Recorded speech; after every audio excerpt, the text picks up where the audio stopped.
Alright, so I was shaking off some rust playing some Team Fortress 2, and I decided that I should record a round. Uh, well, 2 rounds. I decided to record 1 round of defense, 1 round of attack, and I was playing Engineer, which I highly recommend as well. If you're playing Engineer and you're trying to get into Team Fortress 2, I know you're a couple years late to the party, but you can do it, man. Build your supportive buildings first. So build your dispenser and your teleporter first. Because if you do that, then you have a lot more freedom. Your team can get to you faster to protect you while you're building your dispenser and your sentry. And it's also just nice. Someone ended up leveling up my teleporter. That's why it's all the way at level 3, by the way. But you might also say, wait, didn't you just say to build your supportive buildings first? Why are you building your sentry first up? Well, on defense, I recommend you put your sentry down and level it up before you level up anything else, because then it can protect you while you're leveling up your dispenser and your teleporter. And that spot out in the open might seem like a bad spot for it, but it's actually a really good one. And also, make sure if you ever play TF2, you punish the spies that blip out of their cloak. But that spot out in the open is better than that little spot in the shed. For one, it's harder to sneak up on. You can't get right around that corner against a gun that's out in the open. It's way harder to sneak up on, get close to. That spot pairs well with the Wrangler. And you also get the option to, well, you're given a little more freedom of movement. And unfortunately, my gun goes down here. Oh, crap. Well, there goes my sentry, probably. I got someone! The power of Engineer. And you can see, even though we haven't even lost the first point, I'm building a sentry here.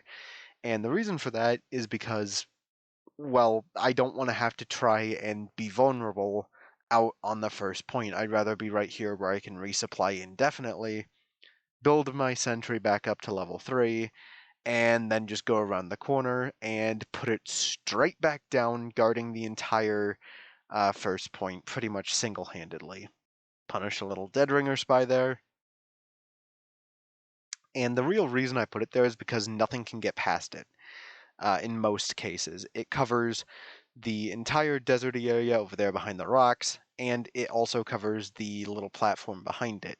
But you'll see that our good old friend the sentry isn't perfect. I get distracted by what I thought was a spy and that pyro jumping past, which then gives this spy the opportunity to gun down my sentry. And this is why I also love being engineer. You can tell when you're annoying the enemy team. Because you'll see in just a moment here that they went all the way around behind us, all the way to our spawn. I was worried about our dispensers here, more than upgrading our sentries. But they'll go all the way around to your spawn to get rid of your teleporter if your team is being too annoying, and you more specifically are being too annoying.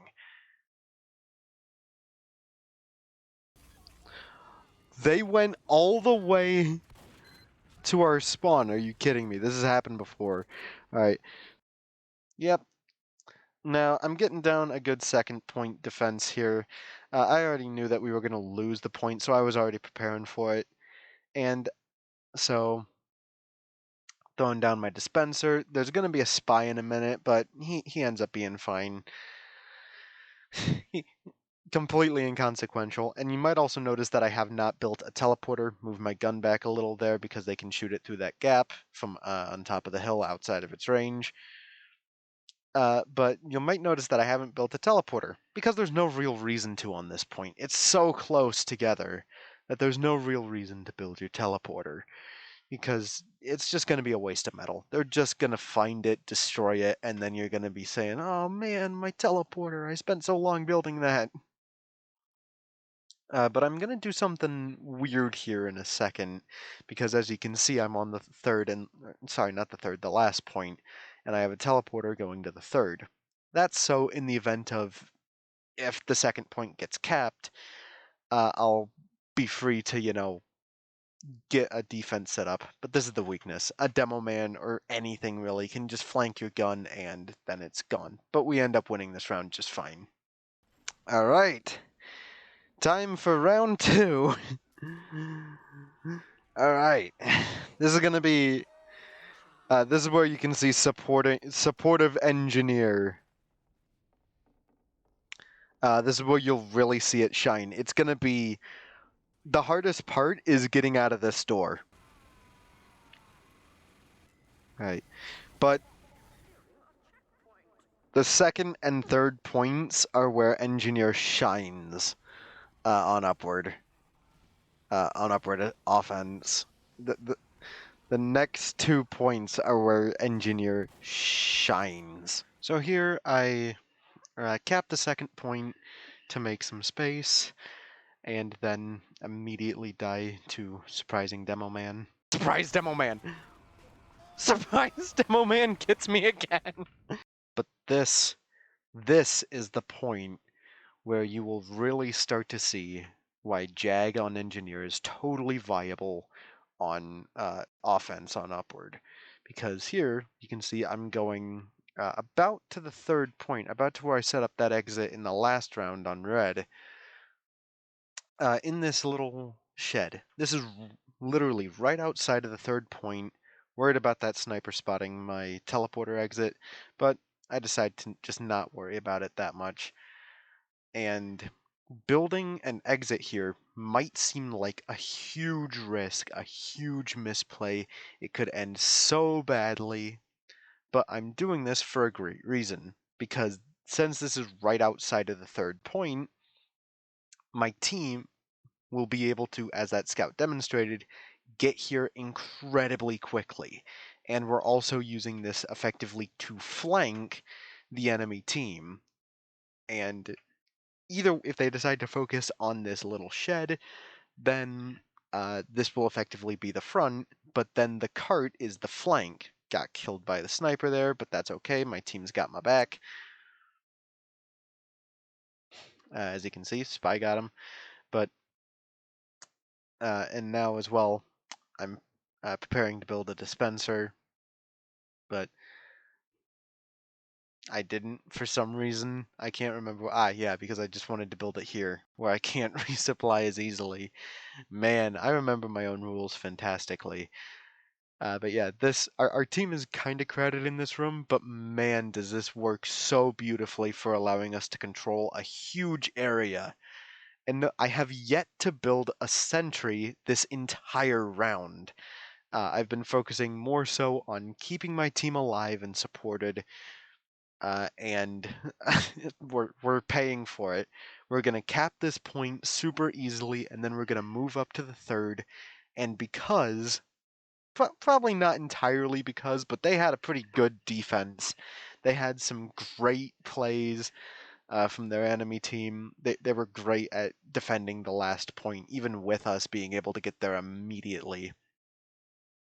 See, I'm running back to spawn to get the tele entrance so that I can move it to our new one. But yeah, respect to my enemies, what they would do. We were definitely winning this based on this was effectively like our version of a blitzkrieg. We were going straight in there. We were getting in front of them as fast as we could, far faster than they could respond to us, and we ended up winning the round because of it. I actually did end up putting a sentry down after I move my gear up. I put down a sentry.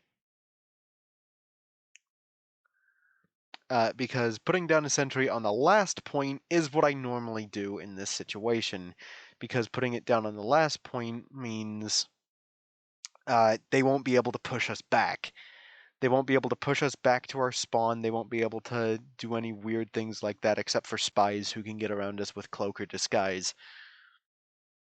And there is a flank route that goes underneath of this entire place and completely subverts my gun, which a pyro used here to completely get around us. But I managed to heal my teleporter out of his damage, and he he's a little salty in the chat there. Immortal teleporter. I was healing it, bro. Anyways, uh, that is all for today. Uh, Maybe more TF2 at some point, but yeah, I'll see you tomorrow. Uh, but I don't know what I'll do tomorrow. I'll do something tomorrow. Anyways, goodbye.